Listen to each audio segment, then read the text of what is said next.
भाग 13 बम कांड पर सेशन कोर्ट में बयान।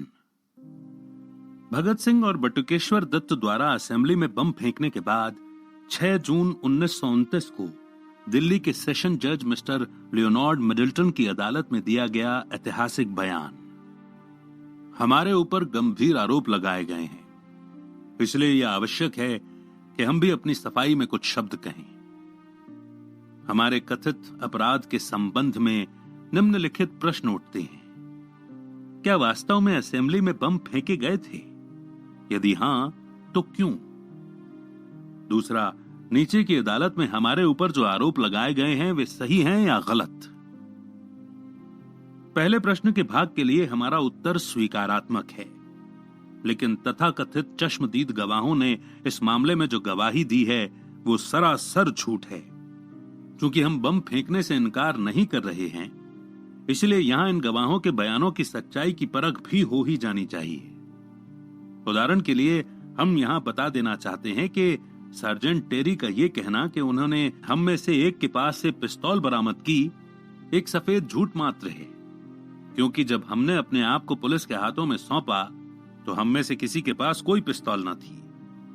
जिन गवाहों ने कहा कि उन्होंने हमें बम फेंकते देखा था, वे झूठ बोलते हैं। न्याय तथा निष्कपट व्यवहार को सर्वोपरि मानने वाले लोगों को इन झूठी बातों से एक सबक लेना चाहिए। साथ ही हम सरकारी वकील के उचित व्यवहार तथा अदालत के अभी तक के न्याय संगत रवैये को भी स्वीकार करते हैं। पहले प्रश्न के दूसरे हिस्से का उत्तर देने के लिए हमें इस बम कांड जैसी ऐतिहासिक घटना के कुछ विस्तार में जाना पड़ेगा। हमने वो काम किस अभिप्राय से तथा किन परिस्थितियों के बीच किया, इसकी पूरी एवं खुली सफाई आवश्यक है। जेल में हमारे पास कुछ पुलिस अधिकारी आए थे। उन्होंने हमें बताया कि लॉर्ड इरविन ने इस घटना के बाद से ही असेंबली के दोनों सदनों के सम्मिलित अधिवेशन में कहा है कि यह विद्रोह किसी व्यक्ति विशेष के खिलाफ नहीं, वरन संपूर्ण शासन व्यवस्था के विरुद्ध था। यह सुनकर हमने तुरंत भांप लिया कि लोगों ने हमारे इस काम के उद्देश्य को सही तौर पर समझ लिया है। मानवता को प्यार करने में हम किसी से पीछे नहीं हैं। हमें किसी से व्यक्तिगत द्वेष नहीं है और हम प्राणी मात्र को हमेशा आदर की नजर से देखते आए हैं। हम न तो बर्बरतापूर्ण उपद्रव करने वाले देश के कलंक हैं, जैसा कि सोशलिस्ट कहलाने वाले दीवान चमनलाल ने कहा है, और न ही हम पागल हैं, जैसा कि लाहौर के ट्रिब्यून तथा कुछ अन्य अखबारों ने सिद्ध करने का प्रयास किया है। हम तो केवल अपने देश के इतिहास, उसकी मौजूदा परिस्थिति तथा अन्य मानवोचित आकांक्षाओं में मननशील विद्यार्थी होने का विनम्रता पूर्वक दावा भर कर सकते हैं। हमें ढोंग तथा पाखंड से नफरत है, एक अपकारजनक संस्था। ये काम हमने किसी व्यक्तिगत स्वार्थ अथवा विद्वेष की भावना से नहीं किया। हमारा उद्देश्य केवल उस शासन व्यवस्था के विरुद्ध प्रतिवाद करना था, जिसके हर एक काम से उसकी अयोग्यता ही नहीं वरन अपकार करने की उसकी असीम क्षमता भी प्रकट होती है। इस विषय पर हमने जितना विचार किया, उतना ही हमें इस बात का दृढ़ विश्वास होता गया कि वो केवल संसार के सामने भारत की लज्जाजनक तथा असहाय व्यवस्था का ढिंढोरा पीटने के लिए ही कायम है, और वो एक गैर जिम्मेदार तथा निरंकुश शासन का प्रतीक है। जनता के प्रतिनिधियों ने कितनी ही बार राष्ट्रीय मांगों को सरकार के सामने रखा, परंतु उसने उन मांगों की सर्वथा अवहेलना करके हर बार उन्हें रद्दी की टोकरी में डाल दिया। सदन द्वारा पास किए गए गंभीर प्रस्तावों को भारत की तथाकथित पार्लियामेंट के सामने ही तिरस्कार पूर्वक पैरों तले रौंदा गया है। दमनकारी तथा निरंकुश कानूनों को समाप्त करने की मांग करने वाले प्रस्तावों को हमेशा अवज्ञा की दृष्टि से ही देखा गया है, और जनता द्वारा निर्वाचित सदस्यों ने सरकार के जिन कानूनों तथा प्रस्तावों को अवांछित एवं अवैधानिक बताकर रद्द कर दिया था, उन्हें केवल कलम हिलाकर ही सरकार ने लागू कर लिया है। संक्षेप में बहुत कुछ सोचने के बाद भी एक ऐसी संस्था के अस्तित्व का औचित्य हमारी समझ में नहीं आ सका, जो बावजूद उस तमाम शानो शौकत के जिसका आधार भारत के करोड़ों मेहनतकशों की गाढ़ी कमाई है, केवल मात्र दिल को बहलाने वाली थोथी, दिखावटी और शरारतों से भरी हुई एक संस्था है। हम सार्वजनिक नेताओं की मनोवृत्ति को समझ पाने में भी असमर्थ हैं। हमारी समझ में नहीं आता कि हमारे नेतागण भारत की असहाय परतंत्रता की खिल्ली उड़ाने वाले इतने स्पष्ट एवं पूर्व नियोजित प्रदर्शनों पर सार्वजनिक संपत्ति एवं समय बर्बाद करने में सहायक क्यों बनते। हम इन्हीं प्रश्नों तथा मजदूर आंदोलनों के नेताओं की धर पकड़ पर विचार कर ही रहे थे कि सरकार औद्योगिक विवाद विधेयक लेकर सामने आई। हम इसी संबंध में असेंबली की कार्यवाही देखने गए। वहां हमारा यह विश्वास और भी दृढ़ हो गया कि भारत की लाखों मेहनतकश जनता एक ऐसी संस्था से किसी भी बात की आशा नहीं कर सकती जो भारत की बेबस मेहनतकशों की दास्ता तथा शोषकों की गला घोटू शक्ति की अहितकारी यादगार है। अंत में वो कानून जिसे हम बर्बर एवं अमानवीय समझते हैं, देश के प्रतिनिधियों के सरों पर पटक दिया गया और इस प्रकार करोड़ों संघर्षरत भूखे मजदूरों को प्राथमिक अधिकारों से भी वंचित कर दिया गया और उनके हाथों से उनकी आर्थिक मुक्ति का एकमात्र हथियार भी छीन लिया गया। जिस किसी ने भी कमर तोड़ परिश्रम करने वाले मूक मेहनतकशों की हालत पर हमारी तरह सोचा है, वो शायद स्थिर मन से ये सब नहीं देख सकेगा। बलि के बकरों की भांति शोषकों और सबसे बड़ी शोषक स्वयं सरकार है कि बलिवेदी पर आए दिन होने वाली मजदूरों की इन मूक कुर्बानियों को देखकर जिस किसी का दिल रोता है, वो अपनी आत्मा की चीत्कार की उपेक्षा नहीं कर सकता। गवर्नर जनरल की कार्यकारिणी समिति के भूतपूर्व सदस्य स्वर्गीय श्री S.R. दास ने अपने प्रसिद्ध पत्र में अपने पुत्र को लिखा था कि इंग्लैंड की स्वप्न निंद्रा भंग करने के लिए बम का उपयोग आवश्यक था। श्री दास के इन्हीं शब्दों को सामने रखकर हमने असेंबली भवन में बम फेंके थे। हमने वो काम मजदूरों की तरफ से प्रतिरोध प्रदर्शित करने के लिए किया था। उन असहाय मजदूरों के पास अपने मर्मांतक क्लेशों को व्यक्त करने का और कोई साधन भी तो नहीं था। हमारा एकमात्र उद्देश्य था बहरों को सुनाना और उन पीड़ितों की मांगों पर ध्यान न देने वाली सरकार को समय रहते चेतावनी देना। हमारी ही तरह दूसरों की भी परोक्ष धारणा है कि प्रशांत सागर रूपी भारतीय मानवता की ऊपरी शांति किसी भी समय फूट पड़ने वाले एक भीषण तूफान की द्योतक है। हमने तो उन लोगों को सिर्फ खतरे की घंटी बजाई है जो आने वाले भयानक खतरे की परवाह किए बगैर तेज रफ्तार से आगे की तरफ भागे जा रहे हैं। हम लोगों को सिर्फ ये बता देना चाहते हैं कि काल्पनिक अहिंसा का युग अब समाप्त हो चुका है और आज की उठती हुई नई पीढ़ी को उसकी व्यर्थता में किसी भी प्रकार का संदेह नहीं रह गया है। मानवता के प्रति हार्दिक सद्भाव तथा अमिट प्रेम रखने के कारण उसे व्यर्थ के रक्तपात से बचाने के लिए हमने चेतावनी देने के इस उपाय का सहारा लिया है और उस आने वाले रक्तपात को हम ही नहीं लाखों आदमी पहले से देख रहे हैं। काल्पनिक अहिंसा, ऊपर हमने काल्पनिक अहिंसा शब्द का प्रयोग किया है। यहां पर उसकी व्याख्या कर देना भी आवश्यक है। आक्रामक उद्देश्य से जब बल का प्रयोग होता है तो उसे हिंसा कहते हैं और नैतिक दृष्टिकोण से उसे उचित नहीं कहा जा सकता। लेकिन जब उसका उपयोग किसी वैध आदर्श के लिए किया जाता है तो उसका नैतिक औचित्य भी होता है। किसी हालत में वो बल प्रयोग नहीं होना चाहिए। यह विचार काल्पनिक और अव्यवहारिक है।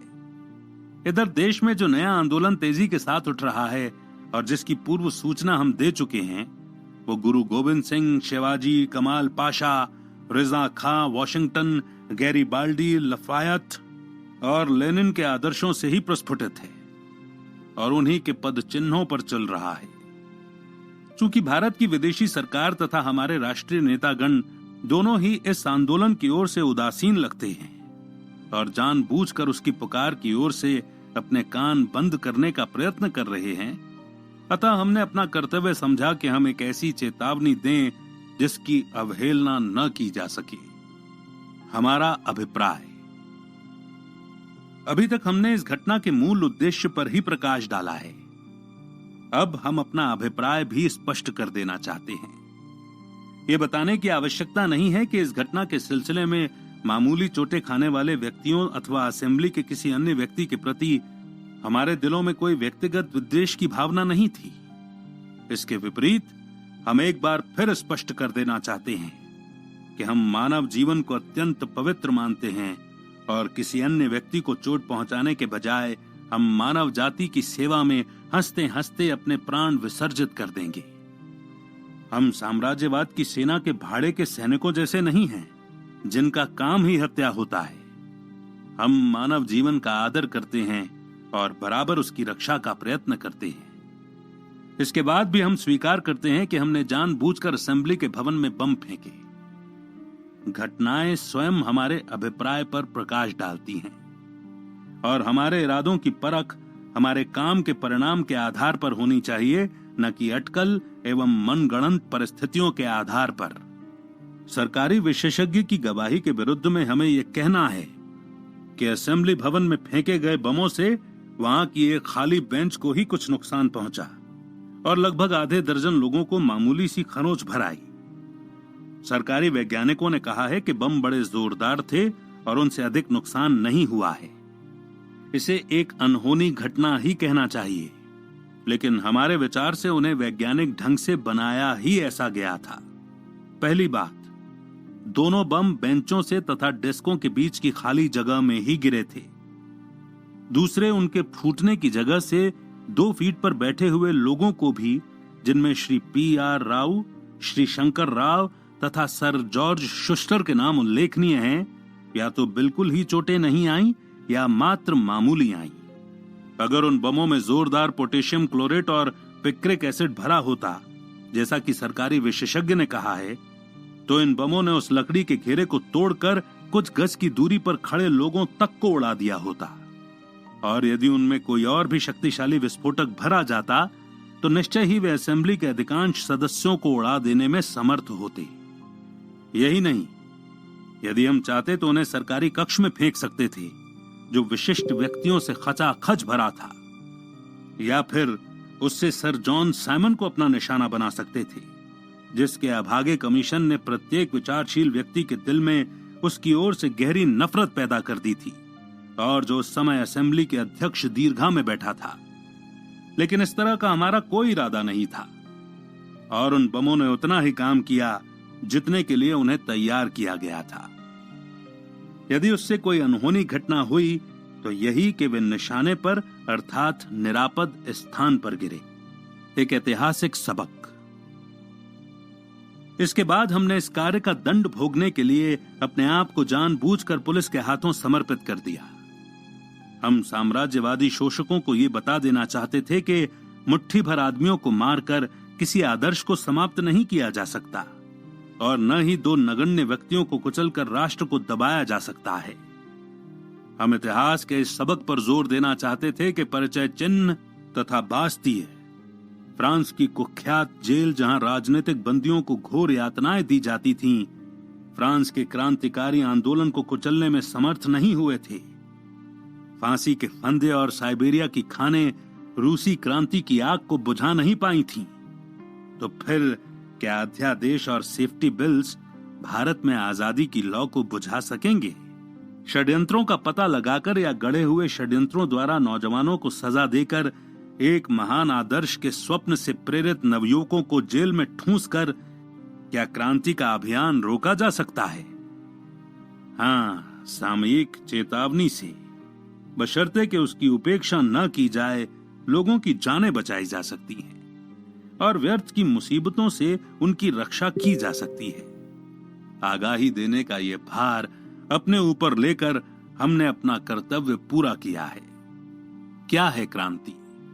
भगत सिंह से नीचे की अदालत में पूछा गया था कि क्रांति से उन लोगों का क्या मतलब है। इस प्रश्न के उत्तर में उन्होंने कहा था कि क्रांति के लिए खूनी लड़ाइयां अनिवार्य नहीं हैं और न ही उसमें व्यक्तिगत प्रतिहिंसा के लिए कोई स्थान है। वो बम और पिस्तौलों का संप्रदाय नहीं है। क्रांति से हमारा अभिप्राय है अन्याय पर आधारित मौजूद समाज व्यवस्था में आमूल परिवर्तन। समाज का प्रमुख अंग होते हुए भी आम मजदूरों को उनके प्राथमिक अधिकारों से वंचित रखा जा रहा है और उनकी गाढ़ी कमाई का सारा धन शोषक पूंजीपति हड़प जाते हैं। दूसरों के अन्नदाता किसान आज अपने परिवार सहित दाने दाने के लिए मोहताज हैं। दुनिया भर के बाजारों को कपड़ा मुहैया कराने वाला बुनकर अपने तथा अपने बच्चों के तन ढकने भर को भी कपड़ा नहीं पा रहा है। सुंदर महलों का निर्माण करने वाले राजगीर लोहार तथा बढ़ई स्वयं गंदे बाड़ों में रहकर ही अपनी जीवन लीला समाप्त कर जाते हैं। इसके विपरीत समाज के जोंक शोषक पूंजीपति जरा जरा सी बातों के लिए लाखों का वारा न्यारा कर देते हैं। ये भयानक असमानता और जबरदस्ती लादा गया भेदभाव दुनिया को एक बहुत बड़ी उथल पुथल की ओर लिए जा रहा है। ये स्थिति अधिक दिनों तक कायम नहीं रह सकती। स्पष्ट है कि आज का धनिक समाज एक भयानक ज्वालामुखी के मुख पर बैठकर रंगरेलियां मना रहा है और शोषकों के मासूम बच्चे तथा करोड़ों शोषित लोग एक भयानक खड्डे की कगार पर चल रहे हैं। आमूल परिवर्तन की आवश्यकता। सभ्यता का यह प्रसाद यदि समय रहते न संभाला गया तो शीघ्र ही चरमरा कर बैठ जाएगा। देश को एक आमूल परिवर्तन की आवश्यकता है और जो लोग इस बात को महसूस करते हैं उनका कर्तव्य है कि साम्यवादी सिद्धांतों पर समाज का पुनर्निर्माण करें। जब तक ये नहीं किया जाता और मनुष्य द्वारा मनुष्य का तथा एक राष्ट्र द्वारा दूसरे राष्ट्र का शोषण, जिसे साम्राज्यवाद कहते हैं, समाप्त नहीं कर दिया जाता, तब तक मानवता को उसके क्लेशों से छुटकारा मिलना असंभव है।